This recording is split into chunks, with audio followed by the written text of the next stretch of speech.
सबको जय मसीह की। फिर से एक बार आपका मसीही प्रेयर के इस वीडियो में स्वागत है। मत्ती 22 के 14 वचन में लिखा है, क्योंकि बुलाए हुए तो बहुत, परंतु चुने हुए थोड़े हैं। परमेश्वर के बुलावे को समझना एक विश्वासी के लिए बहुत जरूरी होता है। यह हमारे उद्देश्य को आकार देता है और हमारे विश्वास को मजबूत करता है। परमेश्वर द्वारा चुने हुए का हिस्सा होना किसी भी व्यक्ति के लिए सबसे अच्छी बात होती है। अगर आप परमेश्वर पर विश्वास करते हैं और उनके राज्य के लिए सामर्थी कार्य करना चाहते हैं, तो इस वीडियो के अंत तक मेरे साथ बने रहिए, क्योंकि मैं आपको उन 9 संकेतों के बारे में बताऊंगा जो दर्शाते हैं कि परमेश्वर ने आपको चुना है और आपको सेवकाई के लिए बुलाया है। अंत में हम इस विषय पर प्रार्थना भी करेंगे, तो इस वीडियो को समय निकालकर अंत तक जरूर देखें। नंबर 1, आत्मिक उन्नति के लिए बढ़ती भूख। जब परमेश्वर किसी को बुलाते हैं तो वह उन्हें अपने साथ एक करीबी रिश्ते में लाते हैं। आत्मिक विकास की यह इच्छा प्रार्थना, बाइबल अध्ययन, आराधना और अन्य विश्वासियों के साथ संगति के माध्यम से प्रकट होती है।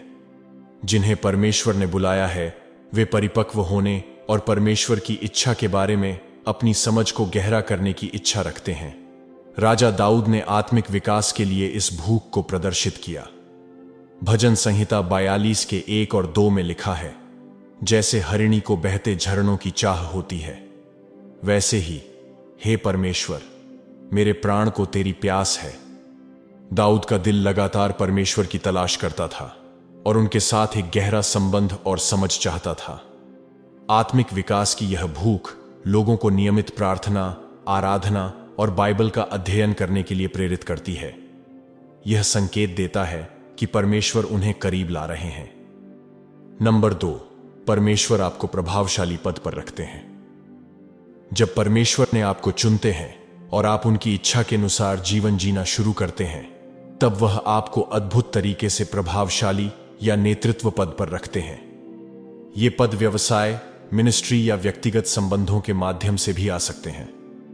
जब परमेश्वर बुलाते हैं तो वे अक्सर लोगों को ऐसे स्थान पर रखते हैं जहां वे उनके राज्य के लिए महत्वपूर्ण प्रभाव डाल सकते हैं। यह नियुक्ति अक्सर परमेश्वर के अनुग्रह और अवसरों के साथ होती है, जो संसार के नियमों के विरुद्ध होती है। यूसुफ इसका एक प्रमुख उदाहरण है। हालांकि उसके भाइयों ने उसे गुलामी करने बेच दिया था, लेकिन यूसुफ की ईमानदारी और परमेश्वर के अनुग्रह ने उसे मिस्र में प्रभावशाली पद पर पहुंचाया। फिरौन ने यूसुफ को मिस्र का प्रभारी नियुक्त किया और फिरौन के बाद वह दूसरे स्थान पर पहुंच गया और उसने भयंकर अकाल के दौरान कई लोगों की जान बचाई। उसे कठिनाई के माध्यम से बुलाया गया था, लेकिन उसकी बुलाहट ने उसे एक आशीर्वाद के रूप में स्थापित किया। यदि आप खुद को प्रभावशाली स्थानों पर पाते हैं, विशेष रूप से जहां आपके मूल्य परमेश्वर के कार्य के साथ अनुरूप हों, तो यह आपके जीवन पर परमेश्वर के बुलाहट का संकेत होता है। नंबर 3, दूसरों की सेवा करने का जुनून। जब परमेश्वर किसी को बुलाते हैं तो वे आप में अक्सर दूसरों की सेवा करने का जुनून पैदा करते हैं। यह सेवा निस्वार्थ होती है और दूसरों की जरूरतों को पूरा करने के लिए दिल से प्रेरित होती है। चाहे वह दयालुता के कामों, धर्मार्थ कार्य या सुसमाचार प्रचार के जरिए हो, दूसरों की सेवा करने का जुनून मसीह की अपनी सेवकाई को दर्शाता है और किसी के जीवन में परमेश्वर के काम का स्वाभाविक प्रवाह बन जाता है। प्रभु यीशु ने स्वयं यूहन्ना 13 के 14 और 15 में सेवा के महत्व का प्रतिरूपण किया, जब उन्होंने अपने चेलों के पैर धोए, यह कहते हुए, यदि मैंने प्रभु और गुरु होकर तुम्हारे पांव धोए, तो तुम्हें भी एक दूसरे के पांव धोना चाहिए। प्रभु यीशु ने दिखाया कि सच्चे नेतृत्व और बुलाहट में अक्सर विनम्र सेवा शामिल होती है। परमेश्वर की बुलाहट अक्सर बदले में कुछ भी अपेक्षा किए बिना दूसरों की मदद करने और उनकी सेवा करने की सच्ची इच्छा के माध्यम से प्रकट होती है। अगर आप में भी दूसरों की सेवा करने का जुनून है, तो परमेश्वर ने आपको चुना है। नंबर 4, व्यक्तिगत इच्छाओं को त्याग करने की इच्छा। परमेश्वर ने आपको चुना है, उसका स्पष्ट संकेत परमेश्वर की इच्छा का पालन करने के लिए व्यक्तिगत इच्छाओं, सपनों और योजनाओं को त्यागने की इच्छा है। यह मुश्किल हो सकता है, क्योंकि इसके लिए इस बात पर भरोसा करने की आवश्यकता होती है कि परमेश्वर की योजना आपकी अपनी योजना से बेहतर है। जिन लोगों को परमेश्वर चुनते हैं, वे अक्सर अपनी योजनाओं को समर्पित करते समय शांति की बढ़ती भावना महसूस करते हैं, भले ही इसका मतलब बलिदान या कठिनाई हो। बाइबल में प्रभु यीशु के शिष्य इसका एक शक्तिशाली उदाहरण प्रदान करते हैं। जब यीशु ने पतरस, अंद्रियास, जब्दी का बेटा याकूब और उसका भाई यूहन्ना को बुलाया तो उन्होंने अपने मछली पकड़ने के जाल, अपनी आजीविका छोड़ दी और तुरंत प्रभु यीशु का अनुसरण किया। समर्पण के इस कार्य ने उनकी अपनी महत्वाकांक्षाओं पर परमेश्वर की बुलाहट को प्राथमिकता देने की उनकी इच्छा को प्रदर्शित किया। मत्ती 16:24 में लिखा है, तब यीशु ने अपने चेलों से कहा, यदि कोई मेरे पीछे आना चाहे तो अपने आप से इनकार करे और अपना क्रूस उठाए और मेरे पीछे हो ले। परमेश्वर के चुने हुए लोग अपनी जिंदगी के लिए परमेश्वर के महान उद्देश्य के पक्ष में अपनी इच्छाओं को त्यागने की अपनी क्षमता से पहचाने जाते हैं। नंबर 5, परीक्षाओं के बीच शांति को महसूस करना। परमेश्वर के बुलाहट का एक और संकेत कठिन समय के दौरान शांति की उपस्थिति है। परमेश्वर यह वादा नहीं करते कि उसके बुलाए गए लोगों का जीवन आसान होगा, लेकिन वह शांति का वादा करते हैं। जिन लोगों को परमेश्वर बुलाते हैं वे अक्सर चुनौतियों का सामना करते हुए भी शांति और आश्वासन का अनुभव करते हैं, क्योंकि वे उसकी योजना और प्रावधान पर भरोसा करते हैं। प्रेरित पौलुस ने परीक्षाओं के बीच इस शांति का अनुभव किया। फिलिप्पियों 4:12 और 13 वचन में पौलुस लिखते हैं, मैं दीन होना भी जानता हूं और बढ़ना भी जानता हूं। हर एक बात और सब दशाओं में तृप्त होना, भूखा रहना और बढ़ना घटना सीखा है। जेल में रहते हुए भी पौलुस को भरोसा था कि परमेश्वर नियंत्रण में है और इससे उसे शांति मिली। जब आपके पास परीक्षणों के बीच भी शांति होती है तो यह एक स्पष्ट संकेत है कि परमेश्वर का हाथ आपके जीवन पर है। नंबर 6, खोए हुए और जरूरतमंदों के लिए आपके दिल में बढ़ता बोझ। क्या आप भी खोए हुए या परमेश्वर को नहीं जानने वाले लोगों के लिए या फिर जरूरतमंदों के लिए अपने दिल में बोझ या दुख को महसूस करते हैं? अगर हां, तो यह भी एक चिन्ह है कि परमेश्वर की बुलाहट आपके जीवन पर है।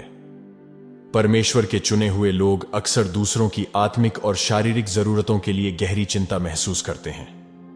यह करुणा उन्हें सकारात्मक कार्य करने के लिए प्रेरित करती है, चाहे वह प्रार्थना के जरिए, सुसमाचार प्रचार या सेवा के जरिए हो। नहेमायाह 1:4-11 वचनों में हम पढ़ते हैं कि नहेमायाह अपने लोगों से प्रेम करता था और प्रार्थना में प्रभु के पास गया। नहेमायाह इज़राइल के लोगों के लिए रोया और प्रार्थना की और यरूशलेम के पुनर्निर्माण के लिए कार्य किया। जब खोए हुए और जरूरतमंदों के लिए आप अपने दिल में बोझ को पाते हो तो आप परमेश्वर द्वारा चुने गए हो। नंबर 7, परमेश्वर के उद्देश्य और मिशन की गहरी समझ। जब परमेश्वर आपको बुलाते हैं तो वह आपके हृदय में उद्देश्य की एक गहरी भावना भर देते हैं। यह मिशन सिर्फ एक क्षणिक इच्छा नहीं होती है, बल्कि परमेश्वर और दूसरों की सेवा करने का एक स्थायी जुनून होता है। यह अक्सर परमेश्वर के उद्धार के कार्य और उसके राज्य के विस्तार से संबंधित होता है। यह उद्देश्य अक्सर शांति की भावना के साथ आता है।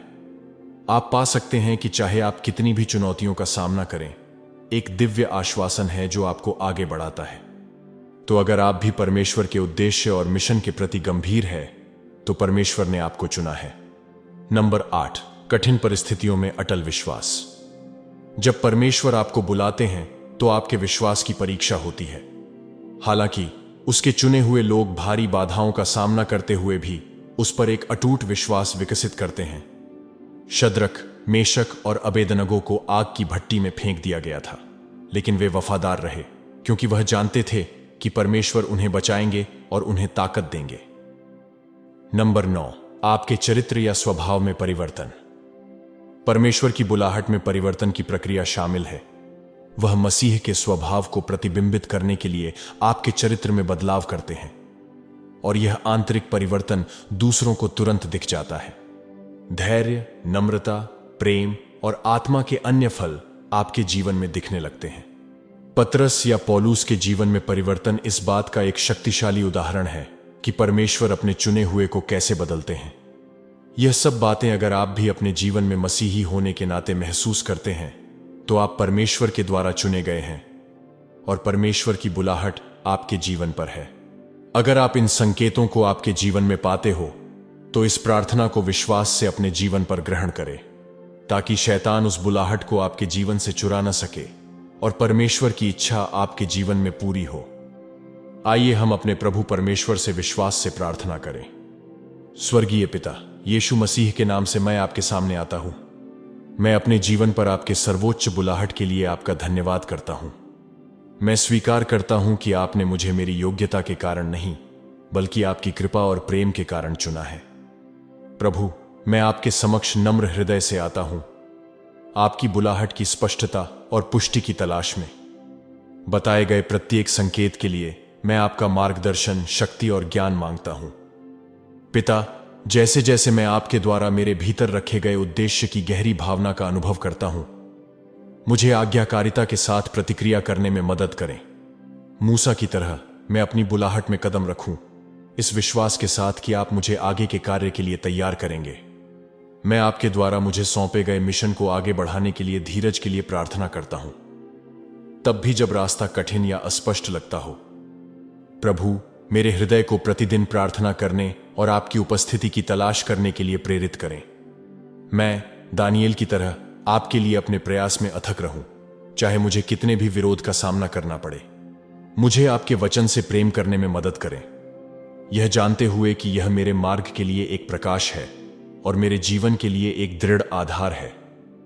पिता, खोए हुए और जरूरतमंदों के लिए मेरा हृदय तोड़ें, जैसे आपने नहमायाह का हृदय उसके लोगों के लिए तोड़ा था। मुझे उन लोगों को देखने के लिए आंखें दें जिन्हें आपके प्रेम की जरूरत है, और मुझे आपकी आवाज सुनने के लिए कान दें जो मुझे उनकी सेवा करने के लिए बुला रहे हैं। मैं आपको धन्यवाद देता हूं। प्रभु, मैं दूसरों के माध्यम से आपकी आवाज को पहचानने के लिए विवेक के लिए प्रार्थना करता हूं। मुझे आपके पवित्र आत्मा से भर दीजिए, जो आपकी इच्छा के अनुसार मेरा मार्गदर्शन करे। मुझे परीक्षणों और क्लेशों का सामना करने में मजबूत करें, और मुझे याद दिलाएं कि जो मुझ में है वह उससे बड़ा है जो संसार में है। जब चुनौतियां आती हैं तो मैं अपने विश्वास में दृढ़ रहूं, यह भरोसा करते हुए कि आप मेरे उद्धार करता हैं। पिता, मैं आपको उस अवर्णनीय अनुग्रह और अवसरों के लिए धन्यवाद देता हूं जो आप मुझे प्रदान करते हैं। यूसुफ की तरह मैं आपके द्वारा मेरे हाथों में दिए गए हर आशीर्वाद और जिम्मेदारी का विनम्रता और प्रबंधन करते हुए चलूं। सबसे बढ़कर प्रभु, मैं आपसे विनती करता हूं कि आप मेरे चरित्र को बदलना जारी रखें। मुझे मेरे जीवन के हर पहलू में मसीह जैसा बनाएं। मुझ में आत्मा के फल स्पष्ट हो और मेरा जीवन आपकी महिमा का प्रमाण हो। यीशु के शक्तिशाली नाम से मैं प्रार्थना करता हूं, आमीन। इस वीडियो को और प्रार्थना को अंत तक देखने के लिए धन्यवाद। यदि आपको यह वीडियो पसंद आया तो इसे लाइक करें और कमेंट सेक्शन में प्रभु मुझे चुनने के लिए धन्यवाद ऐसा विश्वास से लिखें, और इस प्रार्थना को अपने दोस्तों और परिवार के साथ शेयर करें, और इसे अपने मसीही भाई और बहनों तक भी पहुंचाइए ताकि वो भी आपके जरिए आशीष पा सके। और अगर आप हमारी शक्तिशाली प्रार्थनाओं से आशीषित हुए हैं और आपके जीवन की हर परिस्थिति के लिए सामर्थी प्रार्थनाएं चाहते हैं, तो मसीही प्रेयर चैनल को सब्सक्राइब करके हमारे मसीही परिवार से जुड़े और नोटिफिकेशन बेल ऑन जरूर करें। प्रभु आपको आशीष दे। जल्द मिलते हैं अगली प्रार्थना में। जय मसीह की।